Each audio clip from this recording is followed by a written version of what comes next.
Okay, good evening everybody. I don't do unboxing videos generally, but I'm kind of excited about this one, and I've actually tried to do unboxing videos before and then the footage was damaged or messed up or something. So anyway, I know what this is supposed to be, so it's not a surprise. It's not like one of those mail bags where somebody orders like 50 different things from China and they have no idea what they got because the writing's all in Chinese. I know what this is supposed to be, but it's something that should be pretty special, and I have some high hopes for it. Okay, open this up here. Okay, that's our friend's little card there. These guys actually have some other cool things for sale. Okay, it's all wrapped in bubble wrap. Pretty well, apparently. So let's just move the box over here. I'll pull it out and then set it up on the table.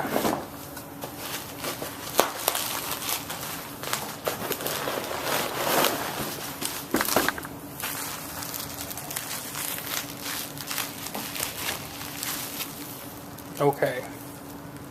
It's a lunch box. No, it's not. About the size of a big lunch box or a small pool box or something. It's a lot heavier than that.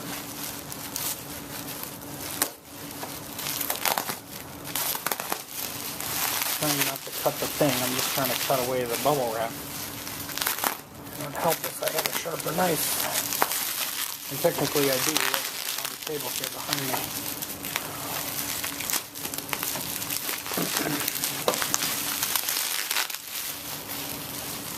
Okay, almost there. Is the suspense killing you? I know this table's a little wobbly. You can see the grate and vacuum tubes. Ooh. So this is not an amplifier, although it's kinda is a little bit.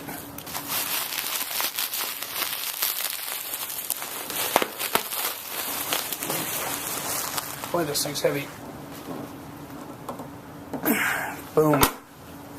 In all of its slightly rusty glory.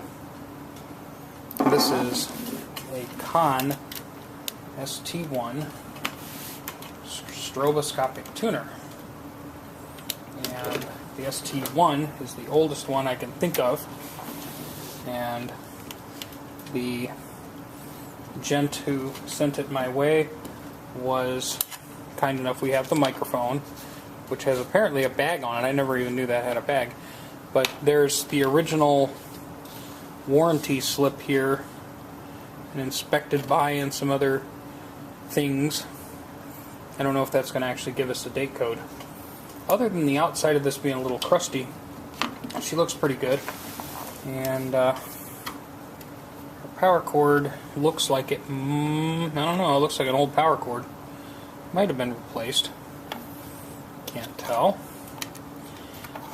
And let's scroll down a little bit here so we can see what we're doing better. Tripod down. There we go.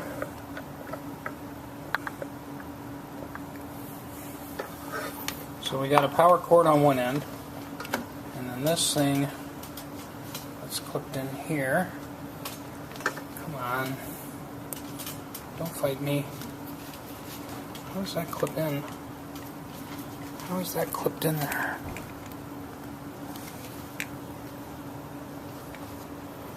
That held on by a screw?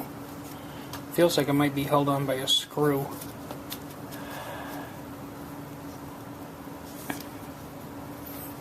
Like it's got an angle like it can tip. I gotta check that out. I think that might be held on by a screw. I don't want to break anything. But what we have over here is this is a crystal mic that was covered up by a little bag. So we have a mic and we have a stroboscopic tuner. Now this one's got a lot of, I would just call it field wear, use wear. You know, you can just tell the knobs show wear and use and things like that. So my guess is this was a working unit, and a working unit is probably better off for my sake, not because, or as opposed to a closet classic, because this was a working unit. This thing is very old. This is probably from the late 40s, maybe early 50s. So if this was a working unit with a good number of miles on it, odds are that it had been properly cared for and possibly serviced. So I'm hoping it's not going to shock the heck out of me. Let me figure out how this mic comes off of here, and or if it does or whatever, and then I'll come right back. Okay, so I was right. It was screwed on the bottom there. There was a screw on this bracket. And this is an Electro Voice 715 ceramic microphone. So it has felt on the bottom of it. I'm assuming that would be where somebody would sit it on a piano. And on the bottom of the case of this, somebody, instead of just utilizing the rubber feet, which are worn, has put some very large felt pads on the bottom, which have picked up dust bunnies over time, which is okay. But I'm assuming that they were probably using this on pianos or fine wood or something where they didn't want to scratch it up. So anyway, let's do something a little not professional. Let's just plug it in and see if it explodes, okay? But yes, that's what we're going to do. Okay, 2-wire plug could very well explode. It doesn't look like it's polarized either. This thing does have a transformer, so it's less likely to kill me, but leaky filter caps could give me one world of a shock. Oh great, it's already in the on mode. Wonderful. Let's turn it off. Okay. So it's plugged in. And then let's take our voltmeter and just double check a few things. Let's look under voltages. Let's go to AC voltage. Set that at 200. I want to make sure this isn't going to kill me. So I don't know if that's not the shot. We'll put that in the shot. Maybe you can read that. And we'll clip one end on the chassis. Clicky. And then we'll put the other end in the ground plug of the electric socket. And I'm reading 3 volts.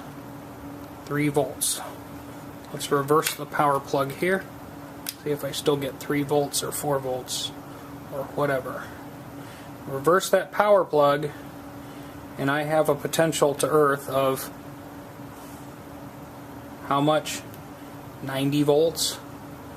You gotta be kidding me. 90 volts. Seriously, 90 freaking volts. Let's reverse that again. Okay, so with it plugged in the one direction, I have a potential to earth of 90 volts, and the other way I have 3. So, thanks non-polarized plug. At least this way, if I touch the chassis, I am much less likely to be injured by 3 volts than I would be to 90.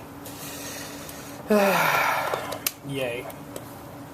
Okay, so this may very well need a cap job. I have no idea if anybody's ever been in this before. So we'll put it on calibrate first, because that'll make it spin for sure. So we'll put it on calibrate, and we'll flip it on. Okay, the light's on.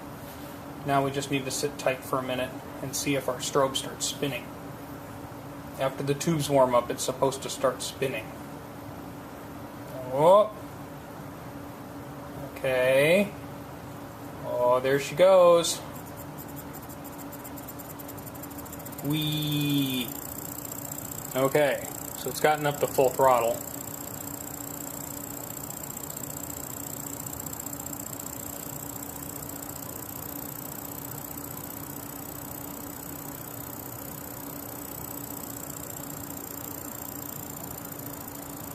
I'm supposed to turn this. This thing goes all the way around. when you calibrate this, you're supposed to get it to appear to stop, I think.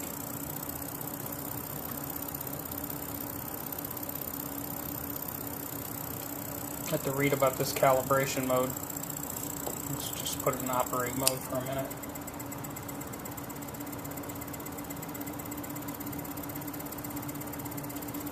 Maybe there's too much gain. I have the gain at 0 and the lights are still on.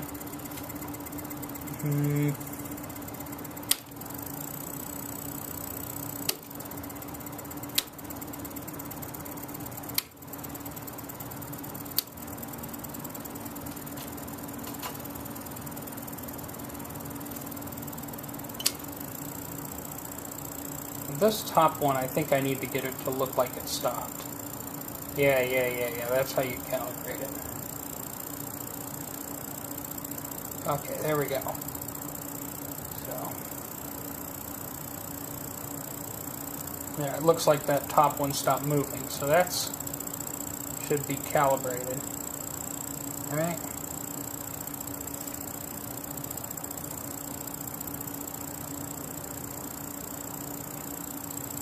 Boy, that neon bulb is bright, man, that is bright.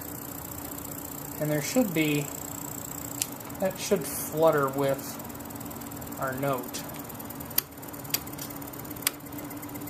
Let's turn this to A.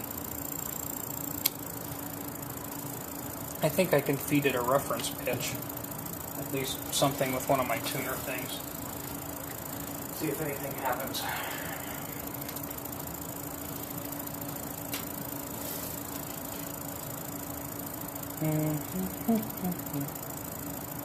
Let's see, tone A. That's supposed to be a 440A. See if it does anything. Put that up to there. Adjust the gain. Oh, look at that. Look at that.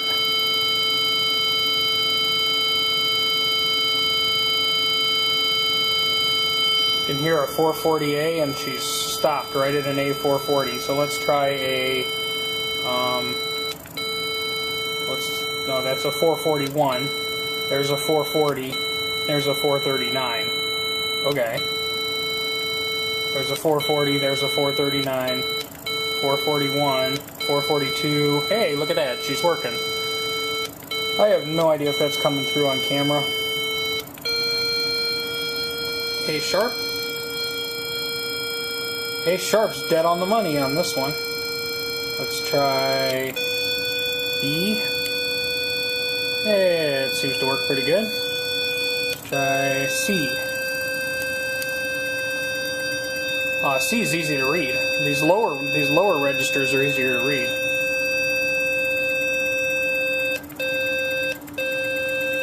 That's the highest note it'll give me, of course.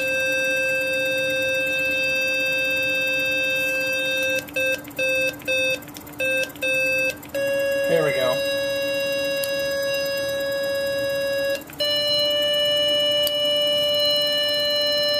D.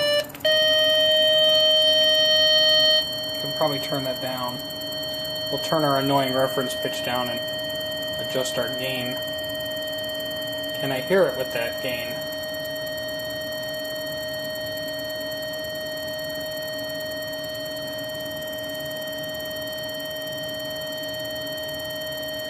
This is strange. When I blink or squint, I can see that better, but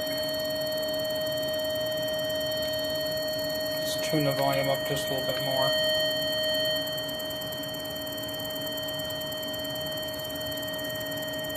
I know something ain't right with C sharp here.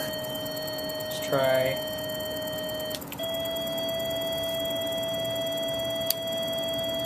It should be an, oh, that's because I was on D and I had, never mind, I'm an idiot.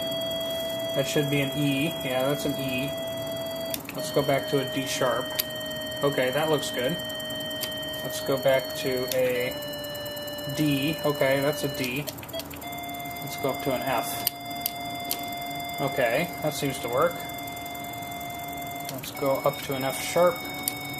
That seems to be okay. G. That seems to be okay. G sharp. Yeah. Okay. And the gain kind of gives a focus, I guess you'd say. Okay. We should be on an A now. That A looks really good. That's an octave up. That's an A5 rather than A4. So yeah. Managed to go all the way around the circle. Yeah, when we go into calibrate mode, it's that top wheel I have to try and stop. And that little bugger is tricky to stop. And it's hard to see really well. Maybe if I'm just looking at it at the wrong angle, or I need to be looking at it closer to dead on, or something, I don't know. The lower notes are a lot easier to read, but that top disc, that top part of the disc, where with the calibration 1.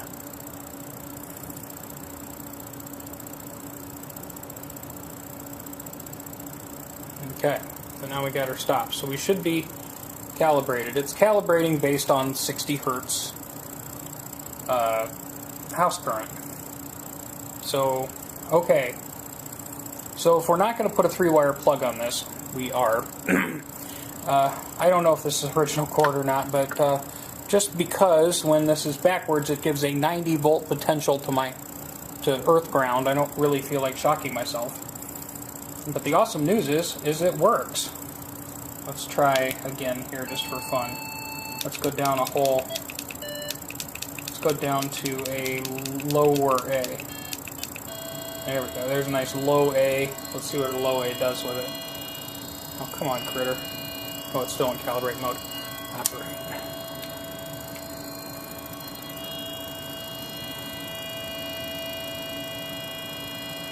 Yeah. That looks pretty good. Let's turn it up a little bit here. This pot's a little fidgety. I can tell it's a little fidgety and jumpy. But we're getting there. We'll do a little service on this. That should be a G sharp. Allegedly. Here we are at the bottom. Let's go back to A again. Yeah, we're down at the... I should be looking at an A3, so you're supposed to be looking at the 3 right there. Let's go up to a really high note and see what it does.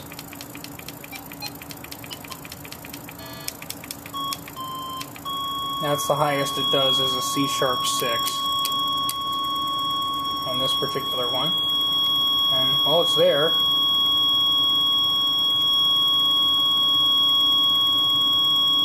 Okay. But yeah, just by twiddling the gain, I can see the reaction's a little jumpy. So that's probably a dirty pot. But that's okay. And me talking is making the mic do things. So you can actually see very clearly what pitch this is doing. Okay, cool. So, okay. So, lower pitches show up down here, higher pitches show up down here. In general, it works. So now we're going to take it apart and see if there's anything that it needs to continue to operate well. We'll test it with some instruments, but I want to look for any dangerous potentials inside of it. We want to make sure it's not going to hurt or kill us. But at this point, super cool. I'm digging it.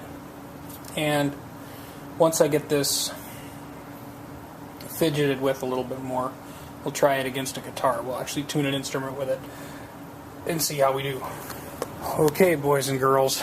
Well, it seems like we are probably the first ones in this thing. Oh boy. That's not a problem. It worked. Pretty much. Maybe a couple of questionable things, but it worked. The tube's in here. 6X4, that's a rectifier. 12AT7. This one is an audio tube that's not as common, that is 5879. And There was a tube chart back here, but apparently that sticker has gone with time. Pair of 6 AQ5s, which are a nice power tube, a small power tube, two of them together, maybe 5 watts, and a 12AU7 preamp tube. So, okay. We have a transformer up here, and some dust. I don't know what this is. This is an RCA jack on the back. I don't know what that is. I'd like to know. But I don't, so we'll figure it out. And then I get under the chassis, and let's see. Is there a good way I can set this up so it gets some light? Kinda. But, well, the good news is I don't see any telltale crap leaking and pouring out of our big Mallories. Let's see. I wish I knew how to read the date codes on these. But that's a 40, it's 240s, it's 475 volts. And the other cap is probably, I think it's 210s or 220s. I did look at a schematic. So there's our big can caps. And I got a big brown paper and oil up there, and under here we have a lot of Allen Bradley resistors, which is generally good. You got a couple of roundies over here. Those are the questionable ones, but the Allen Bradleys are usually pretty good. That domino cap, that would be a silver mica, so that one probably wouldn't have gone bad. We got this electrolytic over here, and some paper and oils around here. These paper and oils are good all capacitor. Oh, well, if they're good all, then they must just be good, period, always, right? I'm sure. Okay. So yeah, I see a lot of good all. I can't tell what the blue ones are at this point, but as far as I can tell, my friends, we are the first ones in this. Oh boy. Power cord and all. We are the first ones in here. But and we got a little transformer down here. There's some adjustment knob right here. I don't know what that might be for biasing something. I do have the owner's manual and service manual available for this. But that little pot to get to it, apparently that when you get to it from this right, you go on top of the chassis right behind here, you can get to that. But the only adjustment or thing I want to do to it right now is I think I just want to spray the fuzz bunnies out of the gain pot and maybe put a 3-wire cord on it, because, you know, if it ain't broke, I don't need to fix it. I could do some serious surgery on it, but let's just test it and see how well it works. If it doesn't work well and I can't tune a guitar with it, then that would make me sad, and then we'll do some surgery. But it's working, and it's got all these original Conn tubes in it, and I have no idea how many hours it's got. A little bit of surface rust and dust and stuff on it. I mean, who knows? These might be replacements. Somebody has to know these cap codes and the tube codes and all that kind of stuff. Let's see if we can get some numbers off of here for somebody.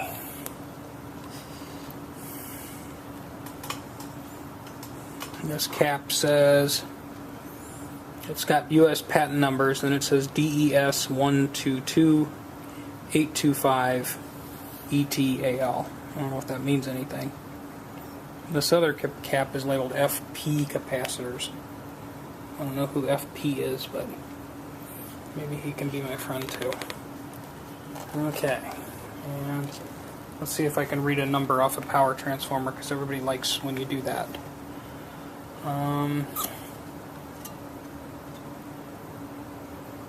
K-5737830-2, and the other one says 60-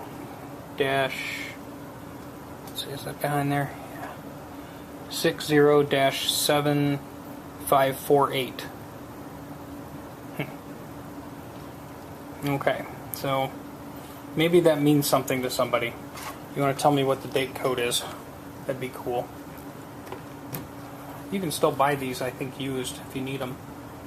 But our motor seems to spin fine, and it seems to listen okay. Our light works, the tubes work. You know, if it ain't broke, don't fix it. So I'll just clean that pot and we'll put it back together for a little bit and we'll play with it a little more. Cool. Okay, I cleaned that gain pot, which seemed a little bit goofy in behavior to me, and its number is 1376235. I mean anything to anybody? And the other side says, is that a brand? K55015? Okay. See, I'm sure the veteran technicians out there are just screaming at me, going, "You stupid rookie, can't you read all these cards or all these numbers?" And the answer is no. Dyslexia sucks, and I really have to look at the codes and the code charts at the same time to be able to put two and two together. But you know, nobody's perfect. Anyway, yeah, that's pretty cool. I like the part put this back together. I think that's cool. This flat and sharp business, this turning this to adjust, it actually just moves that in and out.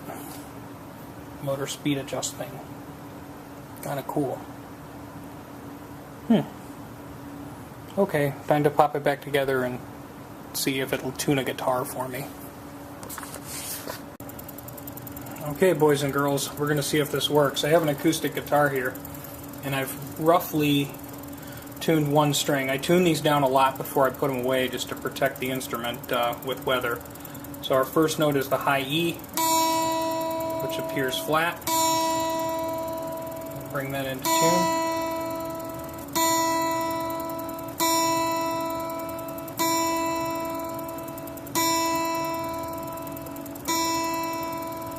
Looks good.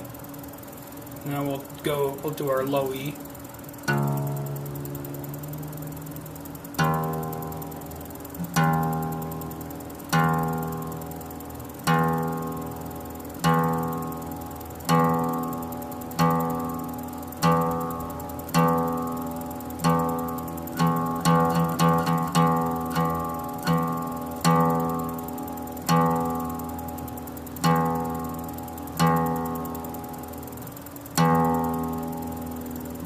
I feel like I should move the microphone closer.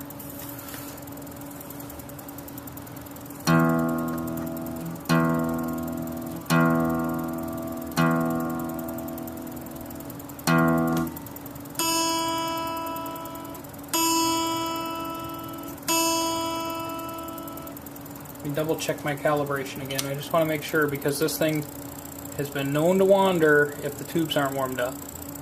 So, okay, we're not wandering. Back to tuning.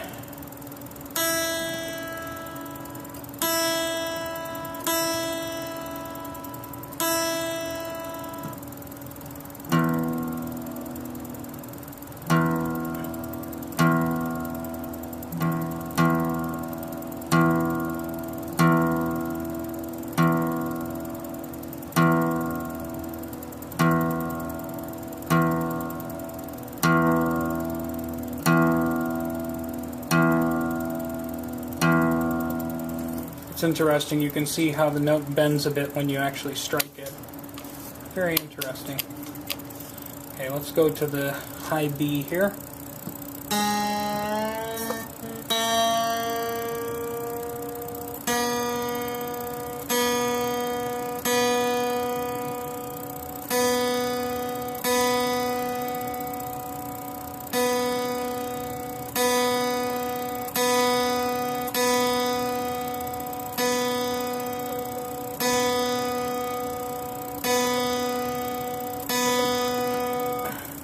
Pretty good. On to the G.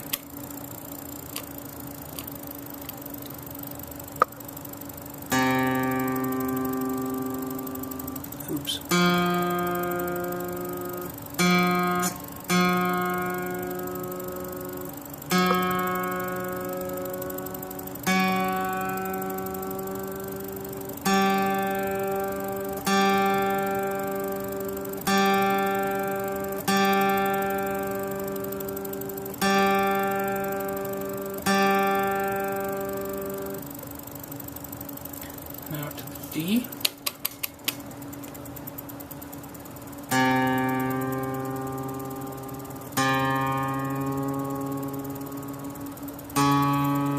Needless to say, I really relax the strings when I put these guitars away, so I apologize.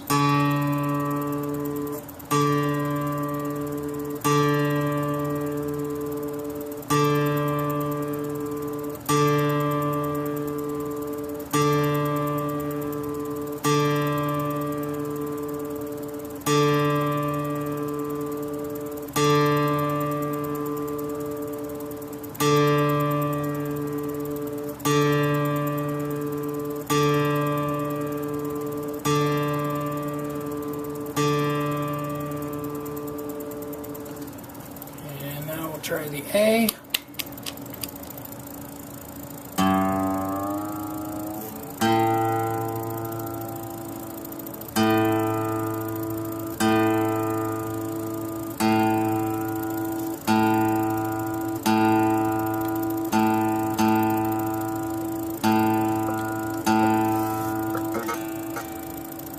And I'm hitting the camera stand with my guitar. That's great. So our A's are on a little flat.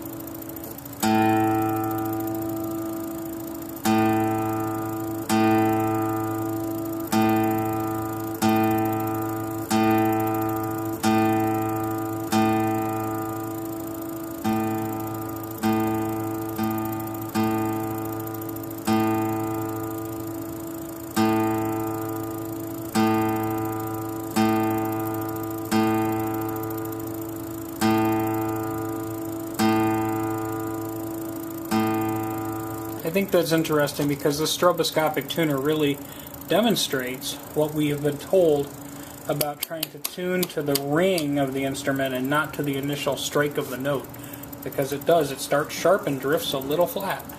I'm going to go back to the high E, which has gone flat because the guitar wasn't under full tension. Those high strings come through and look great on the stroboscope.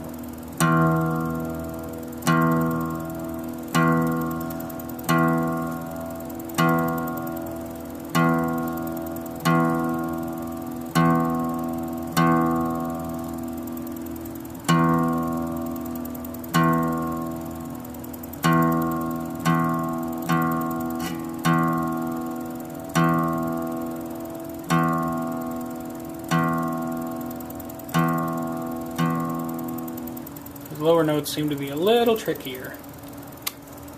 Try a D.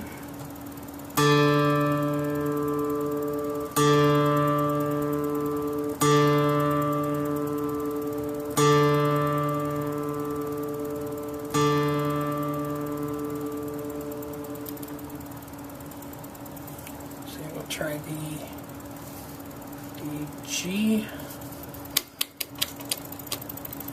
I think that's G sharp. That should be the G. Yep, they all creep flat when you're starting with an instrument that's way out of tune. Yep.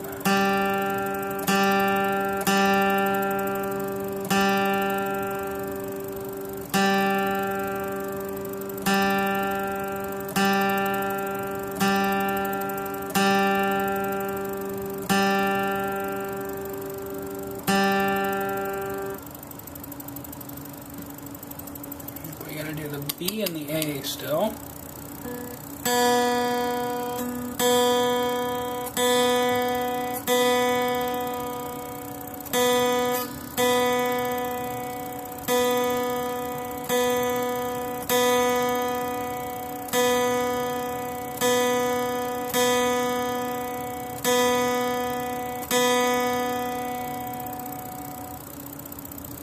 And we'll try the A one more time.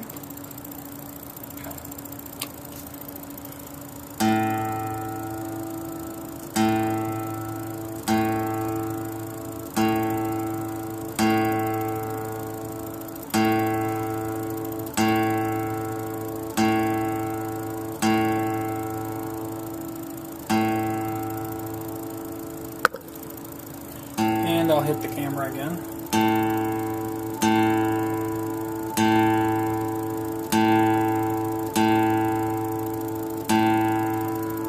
I think we got it.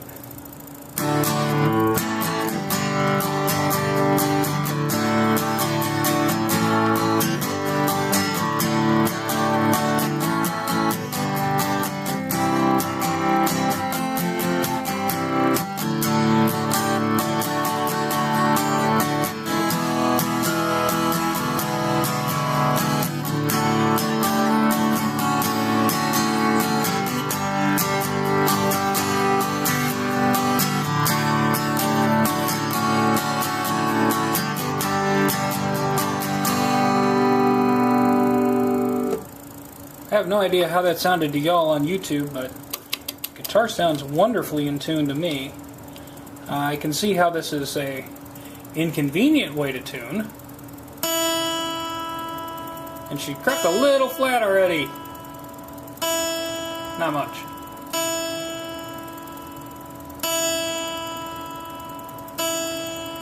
And I can see I'd really like this mic up close. But,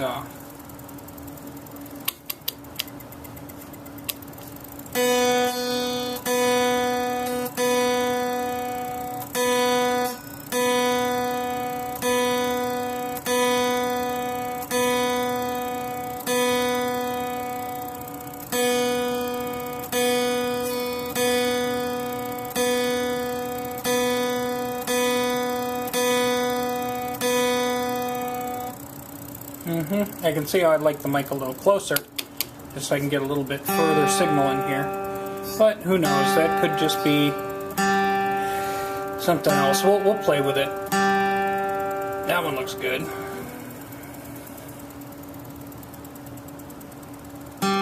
Wait a minute, that's supposed to be, there's D. Ah, helps if you pick the right note, don't it?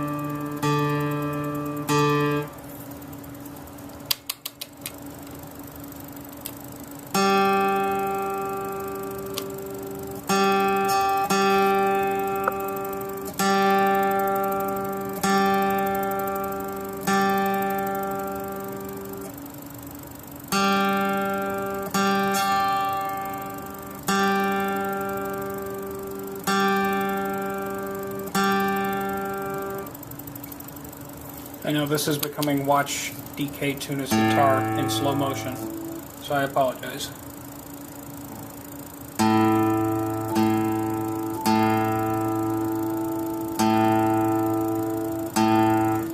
Yeah, I think we're good, but the phenomenon we're seeing here, this happens to me all the time, because let's say, in this case, this acoustic guitar hasn't been out of the box in a month or so, so it's been detuned at least a step and a half, so it's going to be wacky as it first settles back in. Yeah, I think that sounds good to me.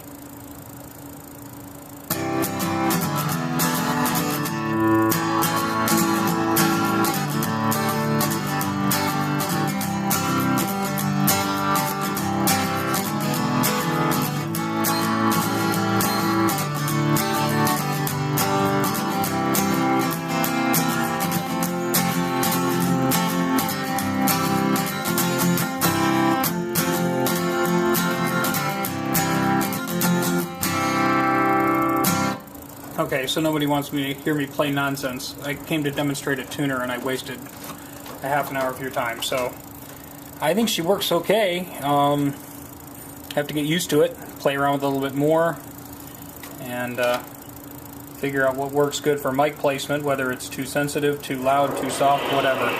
Alright, and I can hear water running upstairs, which is my cue to go upstairs and help put the children to bed. Okay, bye.